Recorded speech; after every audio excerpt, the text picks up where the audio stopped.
Hello YouTube, my name is Nero, and today what we're looking at is actually the Call of Duty Black Ops 3 Salvation DLC trailer. This is going to be the fourth and final DLC for Call of Duty Black Ops 3. It's going to be releasing tomorrow on September 6th for the PlayStation 4 first, of course, and then it's going to be coming about 1 month later if you play on the Xbox or on the PC. In this DLC, we are going to be getting 4 pretty amazing multiplayer maps. Now, of course, there's zombies, and everybody's excited for zombies, but in this video in particular, we're going to be covering the multiplayer maps. So we're going to be getting Outlaw, which is going to be an Old West remake of Standoff from Black Ops 2. We're going to have Citadel, which is going to be a haunted medieval castle. We're going to get Micro, which is a map where basically we're going to be little miniature versions of ourselves, and we're going to be playing on what is essentially a table at a party. We're going to be shrunk down, and things like bottles of pop and like pieces of bread and stuff like that are going to make up the layout of the map, and it looks very, very interesting if I'm being honest. And the final map, which is going to be the main focal point of this video,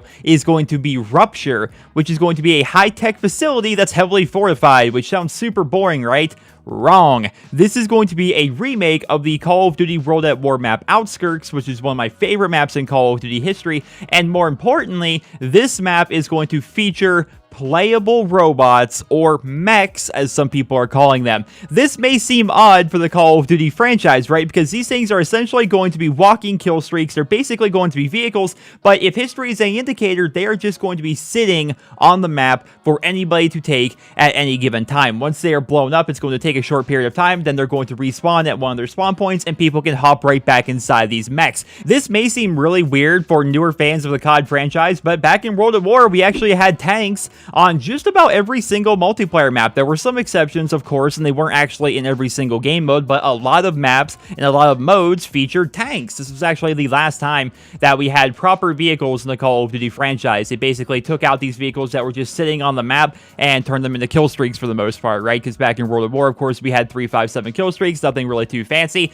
And you may think to yourself already, well, this map is going to be terrible. There's going to be these giant mech robots. This isn't Call of Duty. Well, it is. It's kind of a throwback. It's actually kind of neat if you ask me, because we're going to play on a remake of a classic World at War map which featured tanks, and so now it's going to be super futuristic, and it's going to have futuristic tanks kind of in the form of these giant mech robot suit things.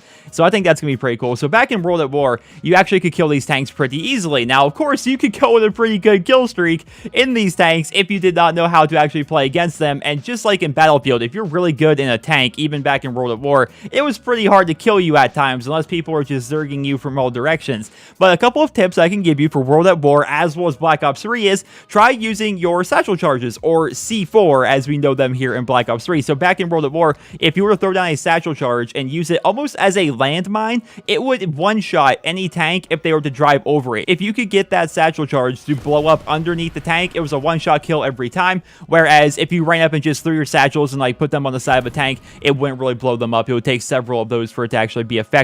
You also had sticky grenades that you could throw at tanks. You also had bazookas that you could shoot at the tanks. It was actually kind of difficult to get rid of these things sometimes. Whereas in Black Ops 3, I think it might honestly be easier. Now, I'm interested to play this tomorrow and see how they're going to balance this, because looking at these things here, man, we have the XM53. We're going to have the Black Cell. We're going to have Semtexes. We're going to have C4. We're going to have EMP grenades, which may actually affect these things. I don't know. We haven't been able to actually play this, of course, and from what I'm reading online, this wasn't actually available to be played at COD XP either, so people don't know exactly what these things are actually going to entail. So I'm definitely looking forward to seeing how it's going to play out. We have a lot more tools and gadgets and stuff like that to actually deal with these things in Black Ops 3, so maybe they made them a little bit beefier as a result to compensate. We're going to have to see, but I'm definitely looking forward to this, because this DLC, the Salvation DLC, the fourth and final DLC for Call of Duty Black Ops 3, seems to be really, really cool. I've talked in the past about how DLC maps are usually really cool, because with the standard maps of a Call of Duty game, they're a little bit more rooted, down to earth, they're supposed to make sense,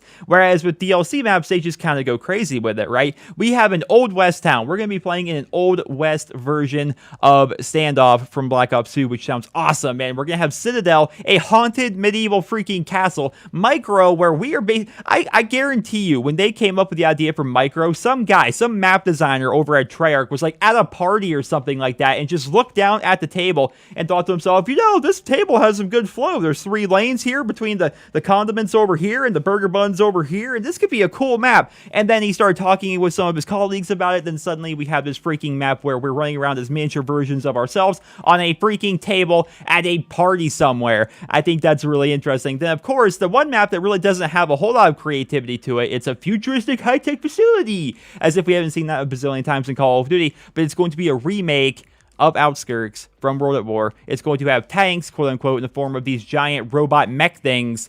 It looks awesome, guys. I'm definitely looking forward to playing this DLC. Of course, I'll be playing it tomorrow when it releases for the PlayStation 4, and I'll be playing it even later on, about a month later, actually, when it releases for the Xbox One and PC as well. But ladies and gentlemen, I hope you guys all enjoyed this video. What I'm going to go ahead and do for you guys is play for you guys the trailer in its entirety, if you guys haven't seen it, so you guys can check it out. But do leave a like or rating on the video if you guys enjoyed, and I hope you guys all have a wonderful day.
Let's get this party started.